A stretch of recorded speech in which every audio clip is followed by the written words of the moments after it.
पालमपुर की धरती वीरों की धरती रही है।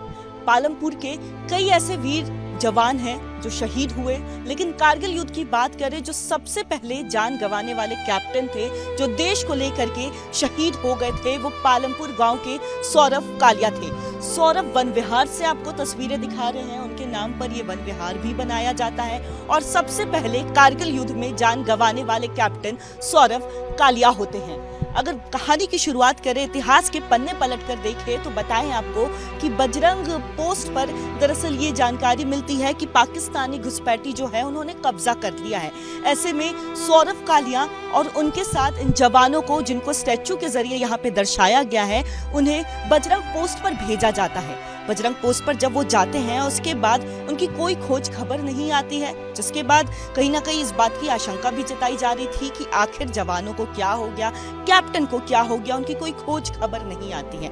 लेकिन ऐसे में पता चलता है कि पाकिस्तान जो है सौरभ कालिया और साथ ही साथ इन जवानों को अपने कैद में ले लेता है।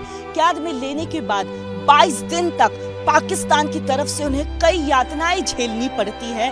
उनके होठों को काट दिया जाता है, नाक को काट दिया जाता है, आंखों को फोड़ दिया जाता है, पूरे शरीर के अलग अलग हिस्से कर दिए जाते हैं। लेकिन ये हमारे वीर जवान थे, ये कैप्टन सौरभ कालिया थे, जिन्होंने इतनी यातनाएं तो सही लेकिन देश के खिलाफ कुछ नहीं बोला, एक भी राज नहीं उगला। और ऐसे में आज उन्हीं वीर सपूतों को पूरा देश श्रद्धांजलि अर्पित कर रहा है। करण मेहता, सबसे पहले मैं छोटा सा परिचय, डिप्टी रेंजर यहाँ पे वन विभाग में। और ये जो पार्क जहाँ पे आप आज आए हुए हैं, ये वन विभाग द्वारा सौरभ कालिया जी की यादगार में ही बनाया गया है। 1999 में जब कारगिल वार हुआ था तो सबसे पहले जो घुसपैठ हुई थी उसकी सूचना सौरभ कालिया जी द्वारा दी गई थी।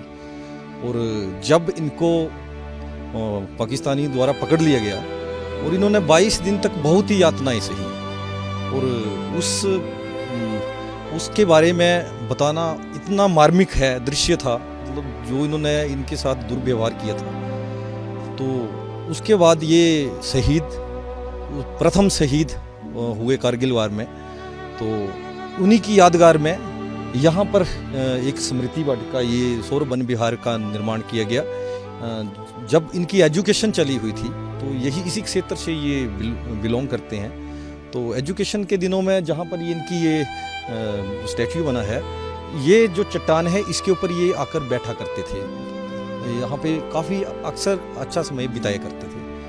तो आज भी जब भी कोई दिवस मनाया जाता है तो उनके घर से माता पिता, इनके जो परिवार के सदस्य जरूर यहाँ पर, मतलब इनकी याद में श्रद्धांजलि देने के लिए जरूर यहाँ पे आते हैं। कई बार घर वालों को भी जब याद आती है तो वो इसी चट्टान पास आ जाते हैं, जिनके ऊपर आपको उनकी प्रतिमा नजर आ रही होगी चट्टान के ऊपर, क्योंकि ये जो चट्टान है इसी के ऊपर बैठ करके वो अपना एजुकेशन की पढ़ाई उन्होंने अपनी पूरी की और उसके बाद बहुत ही कम उम्र में देश के लिए इतना बड़ा योगदान उन्होंने दे दिया। और कुछ यादें उनसे जुड़ी भी कुछ परिवार वालों ने कभी बताया?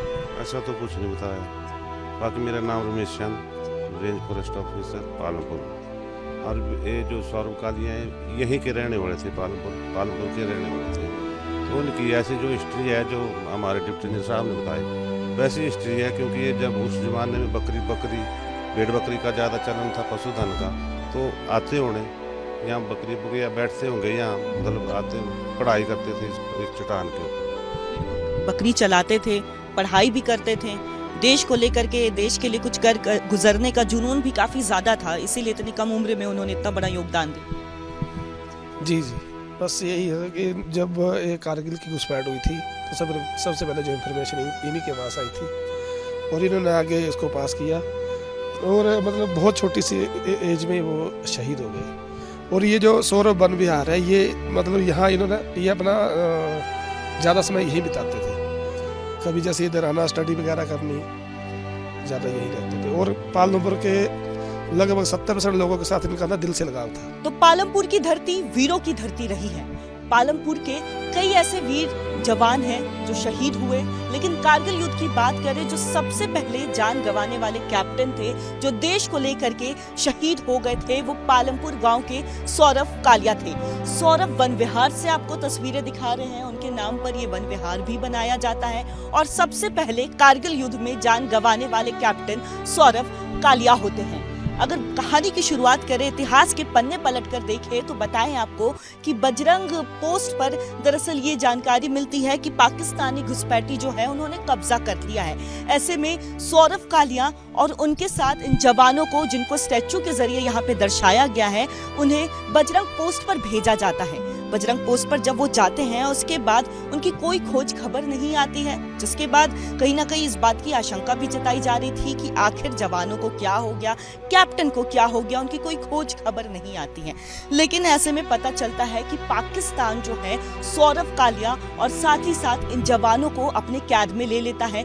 कैद में लेने के बाद 22 दिन तक पाकिस्तान की तरफ से उन्हें कई यातनाएं झेलनी पड़ती है। उनके होठों को काट दिया जाता है, नाक को काट दिया जाता है, आंखों को फोड़ दिया जाता है, पूरे शरीर के अलग अलग हिस्से कर दिए जाते हैं। लेकिन ये हमारे वीर जवान थे, ये कैप्टन सौरभ कालिया थे, जिन्होंने इतनी यातनाएं तो सही लेकिन देश के खिलाफ कुछ नहीं बोला, एक भी राज नहीं उगला। और ऐसे में आज उन्हीं वीर सपूतों को पूरा देश श्रद्धांजलि अर्पित कर रहा है। करण मेहता, सबसे पहले मैं छोटा सा बच्चे डिप्टी रेंजर हूँ यहाँ पे वन विभाग में। और ये जो पार्क जहाँ पे आप आज आए हुए हैं, ये वन विभाग द्वारा सौरभ कालिया जी की यादगार में ही बनाया गया है।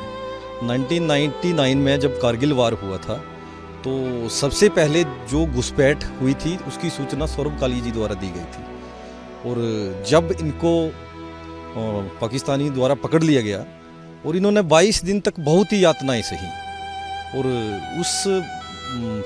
उसके बारे में बताना इतना मार्मिक है दृश्य था, मतलब जो इन्होंने इनके साथ दुर्व्यवहार किया था। तो उसके बाद ये शहीद, प्रथम शहीद हुए कारगिल वार में, तो उन्हीं की यादगार में यहाँ पर एक स्मृति वाटिका, ये सौरभ वन विहार का निर्माण किया गया।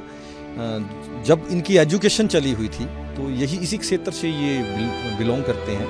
तो एजुकेशन के दिनों में जहाँ पर इनकी ये स्टैच्यू बना है, ये जो चट्टान है इसके ऊपर ये आकर बैठा करते थे, यहाँ पे काफ़ी अक्सर अच्छा समय बिताया करते थे। तो आज भी जब भी कोई दिवस मनाया जाता है तो उनके घर से माता पिता, इनके जो परिवार के सदस्य जरूर यहाँ पर, मतलब इनकी याद में श्रद्धांजलि देने के लिए जरूर यहाँ पे आते हैं। कई बार घर वालों को भी जब याद आती है तो वो इसी चट्टान पास आ जाते हैं, जिनके ऊपर आपको उनकी प्रतिमा नजर आ रही होगी चट्टान के ऊपर, क्योंकि ये जो चट्टान है इसी के ऊपर बैठ करके वो अपना एजुकेशन की पढ़ाई उन्होंने अपनी पूरी की। और उसके बाद बहुत ही कम उम्र में देश के लिए इतना बड़ा योगदान उन्होंने दे दिया। और कुछ यादें उनसे जुड़ी हुई कुछ परिवार वालों ने कभी बताई? ऐसा तो कुछ नहीं बताया। बाकी मेरा नाम Ramesh Chand, range forest officer Palampur. और ये जो सौरभ कालिया हैं यहीं के रहने वाले थे, पालमपुर के रहने वाले थे। तो उनकी ऐसी जो हिस्ट्री है जो हमारे डिप्टी रेंजर साहब ने बताई, वैसी हिस्ट्री है। क्योंकि ये जब उस ज़माने में बकरी भेड़ बकरी का ज़्यादा चलन था, पशुधन का, तो आते होने यहाँ बकरी या बैठते होंगे यहाँ, मतलब आते पढ़ाई करते थे इस चट्टान के ऊपर, बकरी चलाते थे, पढ़ाई भी करते थे, देश को लेकर के, देश के लिए कुछ कर गुजरने का जुनून भी काफ़ी ज़्यादा था, इसीलिए इतनी कम उम्र में उन्होंने इतना बड़ा योगदान दिया। जी, बस यही है कि जब ये कारगिल की घुसपैठ हुई थी तो सबसे पहले जो इन्फॉर्मेशन इन्हीं के पास आई थी और इन्होंने आगे इसको पास किया। और मतलब बहुत छोटी सी एज में वो शहीद हो गए। और ये जो सौरभ वन विहार है, ये मतलब यहाँ इन्होंने ये अपना ज़्यादा समय यहीं बिताते थे। कभी जैसे इधर आना, स्टडी वगैरह करनी, ज़्यादा यहीं रहते थे। और पालमपुर के लगभग 70% लोगों के साथ इनका ना दिल से लगाव था।